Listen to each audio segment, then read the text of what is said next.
Hey everybody, how's it going?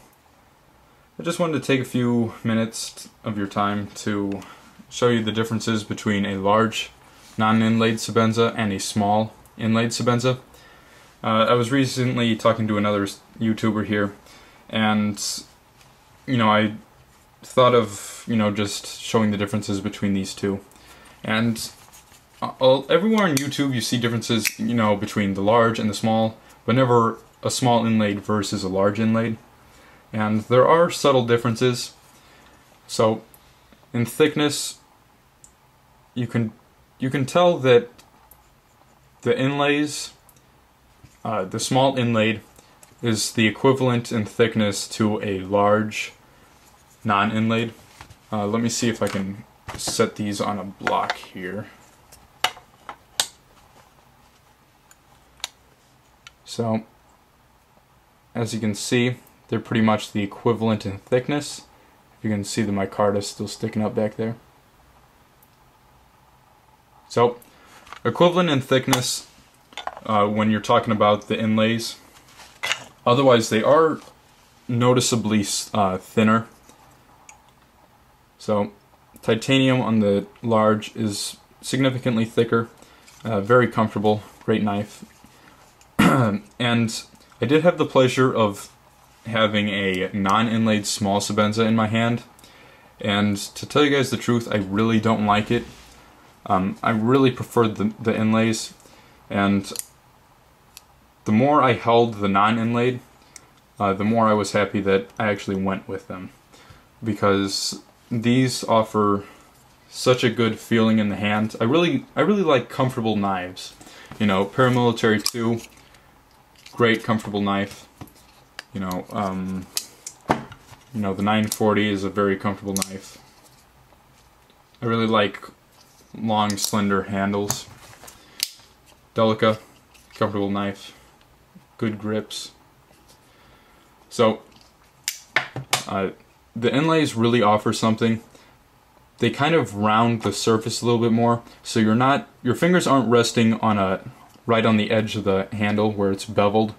So it does add that little bit of thickness and little curve to the surface to where it feels really comfortable. And it does add a little bit of grip. Micarta does. Very comfortable. It is a synthetic material. Chris Reeves wood inlays, they are essentially the same thickness and everything. They are treated wood. It's not gonna, rot or anything.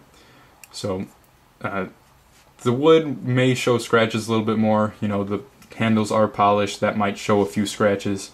Not to say that bead blast doesn't show scratches, but it's just something to think about. It depends what you're going to be using the knife for. I want to use my knife for, working. I really want this to be a user. I do use it. So, I like to get a good, comfortable feeling.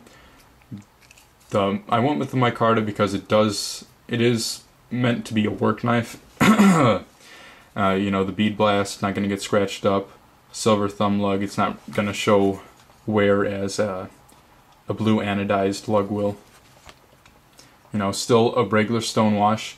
If you're going to go with the wood inlays, the blades aren't stone washed. They're actually polished below the top grind. Excuse me, guys. So anyhow, that's just something to think about. It all depends what you're looking for. I really like the thickness of inlays.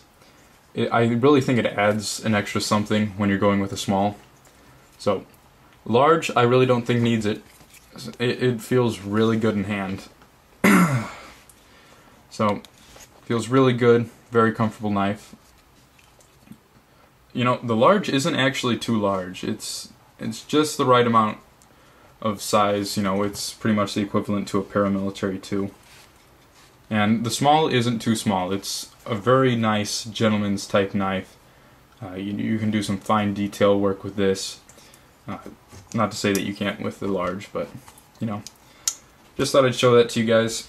And real quick, to one of my customers who's buying a sheath from me, just wanted to go ahead and show off the sheath before I send it out to him, so we can get a glimpse at it before goes in the mail. Black wax finish, so it'll repel water really nicely. So, white nylon stitching. So, I did upgrade to a really high quality leather now. Before, without me realizing it, it was a little cheaper leather. This is 100% US American leather.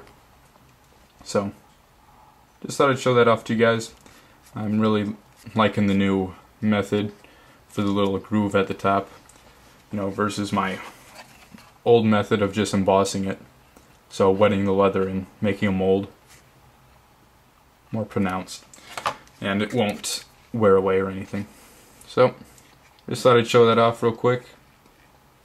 You know, anybody who's interested, you know, give me a PM and I'd be happy to hook you up with something.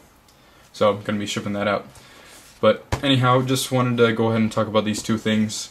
You know, anybody who's interested in a Chris Reeve, if you are a true, I wouldn't say you're not a knife enthusiast if you don't like Chris Reeves or anything, but anybody who's looking to get one and think that you can appreciate the knife for what it is, I definitely say you should go for it, because, you know, as they are knives, but they're nothing special.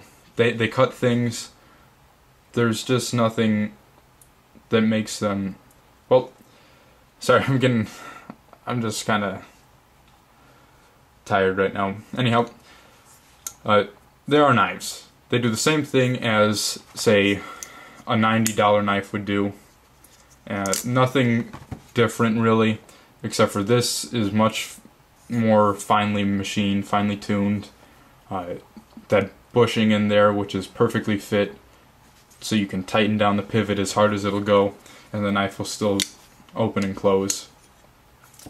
You know, very smooth action. Everything's, you know, great. The face of the lock bar engages the tang of the knife, I guess. So, anyhow, guys, thanks for sticking with me. I really appreciate the support, and I don't think I mentioned yet, but mentioned yet in this video, but I still plan on doing a contest, and it'll be coming up. It'll probably be fairly soon. I do have everything ready, so just keep an eye out for that, and have a good one, guys. Appreciate you watching.